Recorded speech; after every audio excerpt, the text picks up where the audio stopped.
5 ऐसी बातें बता रहा हूं जिसको स्ट्रिक्टली फॉलो करें। और ऐसा नहीं कि ये नई बातें हैं, इसके पहले भी मैंने ये बातें दोहराई हैं, और उसके बाद भी जब भी ये बात रहेगी तो ये सामने चीजें हमेशा ही सेट रहती हैं। आप इसको किसी भी एग्जाम में यूज कर सकते हैं। तो अब हम फोकस करें कि रणनीति या तैयारी का सही अप्रोच क्या हो। तो जैसे सबसे पहली बात है कि संकल्पनात्मक और तथ्यात्मक दोनों पर आधारित अध्ययन। जैसे अभी तक मैं भी मोटे तौर पर 90% फोकस करता था कंसेप्ट पर और 10% फोकस करता था फैक्ट पर। अब थोड़ा सा हम 80 या 70% फोकस करेंगे कंसेप्ट पर और 20% फोकस करेंगे फैक्ट पर भी। दोनों का मिला जुला अध्ययन होना चाहिए। कंसेप्ट का मतलब है हमें चीज समझ में आनी चाहिए। जितनी ज्यादा चीज आपके अंडरस्टैंडिंग में आ पाएगी, उतना ही एग्जाम हॉल में आपको मदद मिल पाएगी ऑप्शनों को एलिमिनेट करने में। जितना रिवीजन, जैसे अब मैं यहां संकल्पनात्मक और तथ्यात्मक के लिए एक और चीज यहां जोड़ना चाहूंगा। जिन विद्यार्थियों ने बहुत अच्छा रिवीजन किया होगा, नो डाउट मैं ये मानता हूं कि पूरे साल भर लगभग 100 में से 50% बच्चे पूरी पढ़ाई करते हैं, बहुत अच्छी पढ़ाई करते हैं। लेकिन 50% बच्चों में मात्र और 50% मतलब केवल 25% बच्चे ऐसे बच जाते हैं जो उसका रिवीजन प्रॉपर कर पाते हैं। रिवीजन की अनुपस्थिति में आपकी पूरी की पूरी मेहनत जीरो लेवल पर आ जाती है। आप कहेंगे कि सर ये कैसे? क्योंकि एग्जाम हॉल में आपने उस चीज को पढ़ा था लेकिन आप फिर भी उत्तर नहीं निकाल पाए। इसका मतलब आप और जिसने नहीं पढ़ा था वो बराबरी में आ गए, क्योंकि उत्तर वो भी नहीं निकाल पाया, उत्तर आप भी नहीं निकाल पाए। तो जितना ज्यादा संकल्पनात्मक और तथ्यात्मक चीजों को आप पढ़ोगे, उसको दोहराते चलिए। जितना ज्यादा दोहरा सकते हो। मैंने अभी जो कई टॉपर्स के साथ जो बातचीत हुई उनमें भी वही बात सामने आई। जितना ज्यादा आप दोहराएंगे, जितना ज्यादा रिवाइज करेंगे, जितनी चीजें आपने पढ़ी हैं उतनी बार, अगर उतनी ही चीजें आप 10 बार 12 बार रिवाइज कर लेंगे, आपका कॉन्फिडेंस अपने आप बढ़ता चला जाएगा। मतलब अगर आप कहें सर इतनी बातें नहीं, एक ही बात कहिए, तो बस इतनी सी बात याद रखेंगे कि संकल्पनात्मक तथ्यात्मक दोनों चीजों को कवर करने के साथ साथ हमें अपने रिवीजन को बहुत बढ़िया कवर करना है, बहुत बेहतरीन रिवीजन पर गौर करना है। फिर अगर हम बात करें दूसरा, किसी निश्चित पैटर्न का अनुसरण करना भी उचित नहीं है। निश्चित पैटर्न का मतलब यह हुआ कि जैसे मैंने कई बार आपको बताया है, आपने अगर किन्हीं एक टॉपर, दो टॉपर या मुझे या किसी एक एजुकेटर को देखा, तो आप अब उसके बेसिस पर अपना एक पैटर्न तय कर लीजिए। आप केवल इस बार के पेपर के आधार पर यह मत सोचेगा कि अच्छा करंट अफेयर के केवल 8-10 सवाल आते हैं, भाई अगले साल हो सकता है 20 आ जाए। ये ना सोचेगा कि अच्छा इकोलॉजी इन्वायरमेंट के ज्यादा सवाल आते, हो सकता है अगले साल ना आए। पॉलिटी के इस बार ज्यादा सवाल थे तो अगले साल कम आ जाए। हो सकता है हिस्ट्री के, मॉडर्न हिस्ट्री के इस बार एक दो ही सवाल थे, तो आप ये मत सोचना कि मॉडर्न हिस्ट्री से तो कम सवाल आते हैं। केवल एक वर्ष के पेपर के आधार पर निर्णय मत लीजिएगा। केवल एक विषय को ज्यादा महत्व, दूसरे विषय को कम महत्व, ये चल जाता है। लेकिन किसी एक विषय को पकड़ना और दूसरे को छोड़ देना, ये ना पहले सही था ना अब सही है। मतलब आप अपने पैटर्न में एक तरीके से सभी चीजों को समावेशित करिए, सभी विषयों को समावेशित करिए। अब जैसे आप अगर मुझसे कहें कि सर सभी विषयों में किसी विषय को कंप्लीट कब माना जाए, ये एक बड़ा सवाल आता है, क्योंकि हर शिक्षक, हर टॉपर ये कहता है कि विषय को प्रॉपर पढ़िए। तो देखो, विषय को प्रॉपर पढ़ने के लिए मैंने इसके पहले भी कई बार बताया है। सबसे पहले ध्यान से सुनना ये बात, अगर ये बात आप अपने दिमाग में भर लेंगे तो मैं बैठा हूं, आप खुद स्वयं कहेंगे कि सर बदलाव दिखने लगे मुझे। सबसे पहले हमेशा ही आप ऑनलाइन क्लास ले रहे हो, ऑफलाइन क्लास ले रहे हो, यूट्यूब पर पढ़ रहे हो, आप जहां से तैयारी कर रहे हो। अब जैसे कुछ लोग ये सोचने लगे हैं, कुछ लोग ये तैयारी कर सोचने लगे कि सेल्फ स्टडी, भाई सेल्फ स्टडी से पहले भी चीजें समझनी पड़ेगी ना। आप मॉडर्न हिस्ट्री जब पढ़ रहे हैं और मॉडर्न हिस्ट्री में जब आपको बताया जा रहा है, मान लीजिए आप सेल्फ स्टडी पढ़ रहे हैं किसी किताब में से और उसमें लिखा हुआ है होम रूल आंदोलन या जो भी उसमें कंसेप्ट की बात की गई, 1919 के अधिनियम की बात की गई है, तो पढ़ने के बाद क्या आप सच में अपने दिमाग में वो पिक्चर बना पाए कि इस अधिनियम के पीछे के कारण क्या थे, इसके प्रभाव क्या हुए होंगे? और अगर नहीं तो आपने शिक्षक की मदद लेनी चाहिए। सेल्फ स्टडी का पुनः मतलब बता दे रहा हूं, आप पहले उस कंसेप्ट को समझ लीजिए। ऑफलाइन, ऑनलाइन, यूट्यूब जहां से मिल जाए, टेलीग्राम से मिल जाए वीडियो तो टेलीग्राम से सुन लो। पहले उसको समझ लो और समझने के बाद अब जब आप उसको याद कर रहे हो, जब आप उसको रिवाइज कर रहे हो, रियलिटी में उसे सेल्फ स्टडी कहा जाता है। जब आप उसे किसी और किताब में से पढ़ने के बाद, किसी टीचर से पढ़ने के बाद किसी किताब में से पढ़ रहे हो ना, उसे सेल्फ स्टडी कहा जाता है। कई लोगों को तो सेल्फ स्टडी का मतलब अपने अनुसार लेते कि कोई किताब ले ली और खुद पढ़ने लग गए, जिसके बारे में उनको कुछ भी पता नहीं था। कोई उन्होंने किसी टीचर से, किसी सीनियर से उसके कंसेप्ट, उसकी टर्मिनोलॉजी समझी नहीं और कहा कि मैं खुद ही खत्म कर लूंगा। ये सेल्फ स्टडी नहीं है, ये सेल्फ अपने आप को खत्म करने की ओर ले जाना है। आप मुद्राएं अगर आपके पास हैं तो बहुत बढ़िया, आप क्लासेस से कर लीजिए। अगर आपके पास मुद्राएं नहीं तो यूट्यूब से कर लीजिए। बहुत से टीचर है, ऐसा नहीं कहूंगा मैं कि मैं ही हूं। आप जिनसे पढ़ना चाहे, जिनसे आपको कंफर्ट जोन मिले, लेकिन पहले आप उनसे पढ़ लीजिए। क्यों पढ़ लीजिए? क्योंकि उस विषय में वो आपको एक अंडरस्टैंडिंग भाषा सरल करते हुए उसके तात्पर्य, उसके अर्थ, उससे जुड़े हुए प्रभाव, उसके पीछे की कहानी जो भी बता दे। तो सबसे पहला पड़ाव जो मैं कहूंगा कि हमेशा आप क्लास पर ध्यान देंगे। क्लास वो कहीं की भी हो, फ्री वाली हो, पैसों वाली हो, यूट्यूब वाली हो, टेलीग्राम वाली हो, ऑफलाइन वाली हो, ऑनलाइन वाली हो, जैसी हो, रिकॉर्डेड हो, लाइव हो, जो भी हो। दूसरा, जैसे कि आपके पास एनसीईआरटी या स्टैंडर्ड बुक होती है, ये जब आप पढ़ते हैं ना लाल लाली हो, स्टैंडर्ड बुक या एनसीईआरटी जब पढ़ते हैं तो इसको कहते हैं सेल्फ स्टडी। ध्यान से समझना, सेल्फ स्टडी। लेकिन ये सेल्फ स्टडी तभी सेल्फ होकर सेटिस्फाइड या सेटिस्फिकेशन लाएगी जब आपने उसको सरल अर्थों में, सरल शब्दों में किसी भी व्यक्ति से उस टॉपिक को पढ़ लिया होगा। तो सेल्फ स्टडी सेकंड पड़ाव है, पहला पड़ाव नहीं है। जितने टॉपर्स, जितने सिलेक्टेड बच्चे आपसे कह रहे हैं ना कि मैंने सेल्फ स्टडी की थी, उनसे केवल इतना ईमानदारी पूर्वक पूछ लेना कि महोदय, मैं मानता हूं कि आप पूर्ण रूप से सत्य कह रहे हैं, पर क्या आप ये बता सकते हैं कि आपने सेल्फ समझा था कि संसद में क्या क्या होता है और कैसी चीजें होती है? क्या आपने सेल्फ ही लक्ष्मीकांत की किताब को समझ लिया था लाइन बाय लाइन? क्या आपने सेल्फ ही समझ लिया था कि विज्ञान और प्रौद्योगिकी में पीएसएलवी और जीएसएलवी किस तरीके की युक्तियां हैं? क्या आपने सेल्फ ही समझ लिया था कि नैनो पार्टिकल्स के क्या साइड इफेक्ट होते हैं? क्या आपको स्वयं में समझ आ गया था कि भारत में न्यूक्लियर रिएक्टर 3 स्टेज वाला है? क्या आपको यह पता चल गया था कि 3 पेरेंट्स बेबी और 2 पेरेंट्स बेबी में क्या अंतर होता है? तो आपको वो सच्चाई बताएंगे कि नहीं, मैंने इसको कई जगह से पहले टीचरों की मदद से ऑनलाइन ऑफलाइन जाना था और उसके बाद मैंने इसको किताबों में से पढ़ा होगा, न्यूज़पेपर में से पढ़ा होगा, तो किसी विषय को खत्म करने वाले बिंदु पर मैं वापस आ रहा हूं। तो जरा इस पर ध्यान देंगे। सबसे पहले आप क्लास कवर करेंगे, फिर एनसीईआरटी या स्टैंडर्ड बुक जो भी आपका रहेगा, और तीसरा जो मैं बार बार आपसे कहता हूं, प्रीवियस ईयर के क्वेश्चन, प्रीवियस ईयर के क्वेश्चन। जब आप इस पैटर्न को फॉलो करेंगे, केवल एक बार ट्राई करके देखिए ना, मेरे पर यदि 1% का भी भरोसा हो, मेरे कहने पर एक विषय इस पैटर्न में फॉलो करिए और फिर मुझे बताइए कि आपको उस विषय में कॉन्फिडेंस कितना आया। उस विषय में कॉन्फिडेंस के लिए एक और चीज कहूंगा कि क्लास एनसीईआरटी स्टैंडर्ड बुक आपने पढ़ ली, उसके बाद प्रीवियस ईयर क्वेश्चन कर लीजिए। प्रीवियस ईयर क्वेश्चन अगर आप नहीं कर पा रहे तो जाने दीजिए, रिवीजन कर लीजिए। अगर आप रिवीजन कर लेंगे तो भी मेरा काम हो गया। यहां पर आप या तो प्रीवियस ईयर क्वेश्चन या रिवीजन, इन दोनों में से कोई चीज उसके साथ कर लीजिए। अगर ये 3 चीजें आप कर रहे हैं तो मैं दावा कर रहा हूं कि आप सही पैटर्न फॉलो कर रहे हैं। फिर पेपर कितना भी कठिन आ जाए, कितना भी कठिन आ जाए, आप चयन होने वाले लोगों की लिस्ट में होंगे, क्योंकि चयन करने वाले का व्यक्ति का भी अध्ययन आपसे ज्यादा बेहतर नहीं हो पाएगा। इसकी मैं आपको गारंटी दे सकता हूं। तीसरा बिंदु, केवल परंपरागत पुस्तकों पर निर्भर रहना सही नहीं है। परंपरागत का मतलब यह हुआ कि जैसे कुछ लोगों का अपना दायरा बना हुआ है कि भाई हमने पॉलिटी में ये किताब पढ़ ली थी। जैसे कई बार लोग कहते हैं, मतलब मैं किसी किताब का अभी नाम नहीं लूंगा, फिर वापिस वो चीजें अलग दिशा में चली जाती है। मैं कुछ बोलना चाहता हूं, मतलब कुछ और निकल जाता है। जैसे पॉलिटी में आपने किताब पढ़ी, कोई बुरी बात नहीं, मैंने कहा कि भी पढ़ना चाहिए, लेकिन पहले आप उसको समझिए तो सही। पहले किसी क्लास से उतनी एक अंडरस्टैंडिंग डेवलप तो करिए। फॉर एग्जाम्पल, मैंने पॉलिटी में अभी 3 कक्षाएं दी हुई है। आप उस पॉलिटी की 3 क्लास को जरा ईमानदारी पूर्वक देखिए।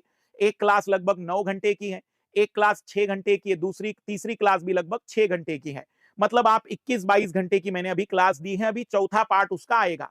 आप उस क्लास को पहले देखिए, सुनिए, उसके नोट्स बनाइए। आपके साथ मैं बैठा हूं, आप फिर किसी किताब को पढ़िए, तब जाकर चीजें पूरी होगी। आप केवल किसी एक पर्टिकुलर किताब के बलबूते ये चीजों को कहेंगे कि हाँ मेरा वो विषय रेडी हो गया, चीजें अधूरी की अधूरी रहेगी। साइंस टेक्नोलॉजी के सवाल हो, इकोलॉजी इन्वायरमेंट के सवाल हो, हमेशा पहले एक शिक्षक की मदद से उसे कवर करिए। फिर आपको जो स्टैंडर्ड बुक लग रही है, जो एनसीईआरटी लग रही है, जो चीजें लग रही है उसको कवर करते चलिए। सबसे ज्यादा जरूरी खुद के नोट्स अवश्य बनाएं। खुद के नोट्स का मतलब शॉर्ट नोट्स, फिर वो करंट अफेयर के भी क्यों ना हो या वो किसी भी प्रकार की चीज के क्यों ना हो, खुद के नोट्स जरूर बनाएं।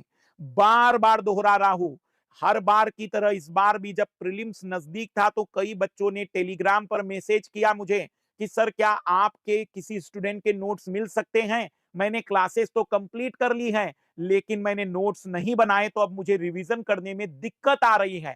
24-25 वाले विद्यार्थियों से इतनी सी रिक्वेस्ट है कि वो केवल और केवल नोट्स पर जरूर ध्यान दे।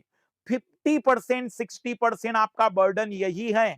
आपके लिए सबसे बड़ा बैरियर यही है, शॉर्ट नोट्स।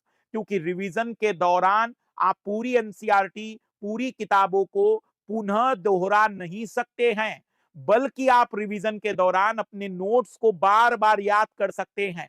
रिवीजन में एक किताब का रिवीजन ले सकते हैं, 2 किताब का रिवीजन ले सकते हैं, पर सभी किताबों को दोहरा पाना, सभी एनसीईआरटी को दोहरा पाना लगभग नामुमकिन होता है। तो नोट्स बनाने पर वापस ध्यान देंगे। क्या अच्छा लग रहा है के बजाय क्या सही है कि और अधिक ध्यान दे। कई बार मैंने आपको पीएचडी के या अपने पसंद की चीजों की ओर से रोका है। भाई खाने में सभी को हो सकता है कि बाहर का जंक फूड पसंद हो, लेकिन उसको खाने के बाद कंटिन्यूअसली उसी का सेवन करने के बाद आप बीमारियों से ग्रसित हो जाते हैं।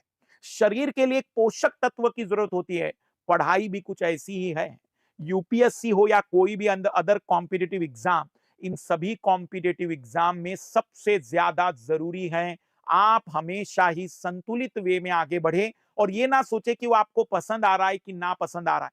हो सकता है आपको इसलिए पसंद नहीं आ रहा हो, टीचर अच्छा ना हो। आप टीचर बदल कर देख लीजिए, शायद वो विषय आपको पसंद आ जाए। कई विद्यार्थियों ने पॉलिटी कई जगह पढ़ा था, मैं ये नहीं कह रहा हूं कि मैं बहुत अच्छा पॉलिटी पढ़ाता हूं, लेकिन शायद उन्होंने जब मेरा पॉलिटी देखा तो उन्हें समझ में ज्यादा बेहतर आया। शायद हो सकता है कि उनको मेरी बात समझ में आ रही हो।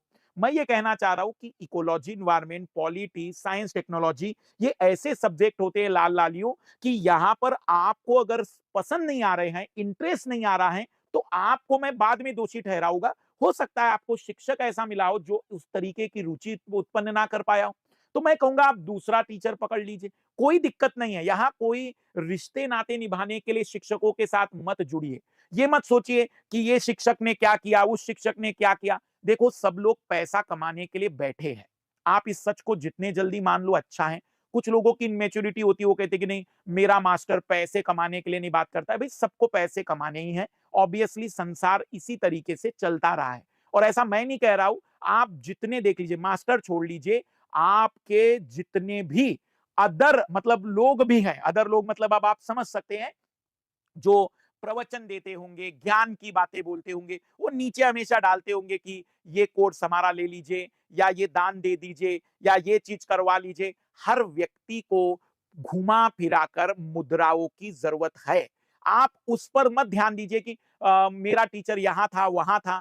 जहां भी है, आपको लगता है कि यहां पर पढ़ने पर आपकी चीजें पूरी हो रही, यहां पर पढ़िए। आपको किसी और चैनल पर मिलता हो तो और चैनल देख लीजिए। आप चीजों को पूरा करने पर गौर करिए। आप अपने ऊपर ध्यान दीजिए। हमारा क्या है या किसी और का क्या है, वे कमा लेंगे जिनको जैसा कमाना है। आप अपने पढ़ाई को, अपने सब्जेक्ट को पूरा करने पर फोकस करिए। गौर करिए कि हाँ कंसिस्टेंसी कहाँ है, कौन सा टीचर कंसिस्टेंटली चीजों को पूरा कर रहा है। चीजें आपके सामने यूट्यूब पर मैंने कई सारी डाली है, तो उसको थोड़ा एनालाइज करिए और उसके अकॉर्डिंग निर्णय लीजिए। अगर आपको तैयारी के लिए कहीं जुड़ना भी हो तो आप थोड़ा सा एनालिसिस करके ही निर्णय लेंगे तो ज्यादा बेटर होगा। कुछ चीजें केवल दिखावे में मत जाइए कि कुछ चीजों के नाम बड़े ब्रांड वाले होते हैं। कई सेलेक्टेड बच्चे तो मेरे ही ऐसे हैं कि जिनको मैंने कॉल किया तो वो मुझे कह रहे कि ठीक है सर अभी टाइम नहीं है, और यही वो बच्चे थे, वो शायद इस वीडियो को सुने तो बहुत बढ़िया होगा। वो यही टाइम है जब उनका पीटी निकला, मेंस निकला, तो पहला व्यक्ति मैं ही था जिनकी जिनकी मदद मैंने की होगी। लेकिन आज उनके पास टाइम नहीं है क्योंकि वो सेलेक्ट हो गए हैं, चयनित हो गए हैं। और मैं ये भी मानता हूं कि ऐसा नहीं कि वो विद्यार्थी उसके बाद भी जो निकलेंगे वो भी इसी प्रवृत्ति के होंगे, इसलिए मैं भी कोई उम्मीदें नहीं पालता हूं। ऐसा मत सोचेगा कि आप चयनित होंगे और फिर आप लोग मुझे कहेंगे, ऐसा कुछ नहीं। जो कुछ बेचारे साधे और ईमानदार बच्चे होते हैं वे नाम लेकर बता देते हैं कि भाई मैंने ईमानदारी से पढ़ लिया था, मैं उनका धन्यवाद करता हूं। जो नहीं लेना चाहते हैं, मैं उनके प्रति भी धन्यवाद व्यक्त करता हूं कि आपने भी मुझे एक पाठ सिखा दिया कि उम्मीदें ज्यादा नहीं करनी है। तो बस मैं एक छोटी सी रिक्वेस्ट ये कहूंगा कि क्या अच्छा लग रहा है इसकी जगह पर क्या सही है, इस पर ज्यादा गौर करेंगे। फिर कुछ छोटी-छोटी बातें हैं जो बहुत जरूरी हैं। अधिक से अधिक प्रैक्टिस और रिवीजन। ऑब्वियसली इस पेपर ने ये तो तय करवा दिया कि जो व्यक्ति जितना रिवीजन और प्रैक्टिस करके आएगा, वो बाकी लोगों से, देखो यहाँ प्रैक्टिस और रिवीजन का मतलब वो व्यक्ति 100 में से 90 सवाल हल करेगा, बिल्कुल भी नहीं है, बिल्कुल भी नहीं मेरा कहना है। पर इतना जरूर कहना है कि वह बाकी से ज्यादा बेहतर करेगा। इतना जरूर कहना है कि वो चयन होने की लिस्ट में आ जाएगा। इतना जरूर कहना है कि वो बाकी लोगों की तुलना में पेपर को ज्यादा सरल महसूस कर पाएगा। तो रिवीजन और प्रैक्टिस आपको सिलेक्शन में मदद करते हैं। आपको 100 क्वेश्चन सॉल्व करने में मदद तब भी नहीं करते हैं। तो पॉइंट पर जरा गौर करिएगा।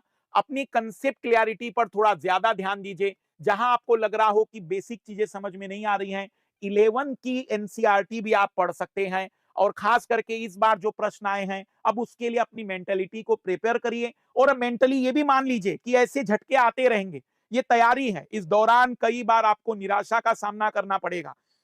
इस बार भी आप टॉपर को देखेंगे तो कोई दूसरे अटेम्प्ट में टॉपर बना है, कोई तीसरे में अटेम्प्ट में टॉपर बना है, कोई चौथे अटेम्प्ट में टॉपर बना है।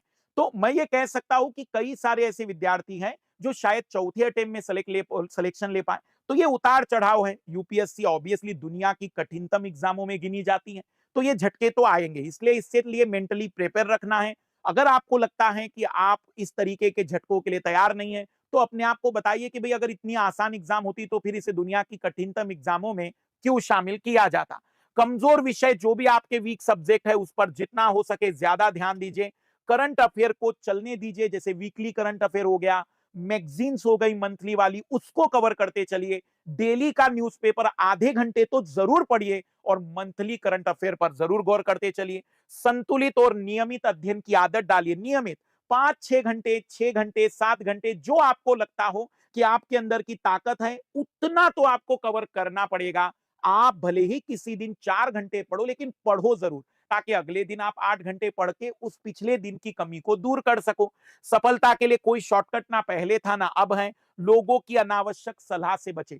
कई सारे विद्यार्थी अनअकैडमी पर जब मैं क्लास लेता हूं तो रेज हैंड में एक बच्चा मुझसे कहता है कि सर मैंने अभी एक चैनल पर देखा, मैंने एक मेरे मित्र से पूछा, मैंने उनसे पूछ लिया। मैंने कहा भाई उन्होंने यूपीएससी की प्रिपरेशन की है, उन्होंने कभी एग्जाम दिया है, वे जानते हैं कि यूपीएससी क्या है, क्या वो इस बात से भली-भांति वाकिफ है कि किस तरीके की चीजें आती है। तो कई बार कहते हैं सर हमें उन्होंने कभी एग्जाम नहीं दी है। हाँ, लेकिन वह कक्षा 10वीं के बच्चों को पढ़ाते हैं। हाँ, लेकिन वह क्रिकेट खेलते हैं। तो भाई हर व्यक्ति की सलाह लेने चले जाओगे, जिनको क्रिकेटर बनना है वो सचिन को फॉलो करे। मेरी सलाह क्रिकेट में लोगे तो मूर्खता है, क्योंकि मैं क्रिकेट में कितनी भी बड़ी बात फेंक दूं, वो बात बकवास ही रहेगी, क्योंकि मैं उस विषय का जानकार नहीं हूं।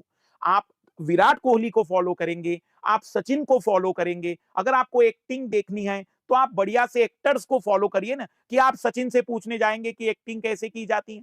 तो जिनके पास वो चीज पता है, जिन्होंने यूपीएससी के एग्जाम्स को दिया होगा, जिनको पता है, वे तैयारी करा रहे होंगे, वो सेलेक्ट हुए होंगे, उनसे सलाह मशवरा करिए तो बात समझ में आ जाए। सबकी सलाह लेने की आदत बंद करिए। सभी हर कुछ चीजों की ओर या हर बातों को सही तरीके से समझा पाए जरूरी नहीं है।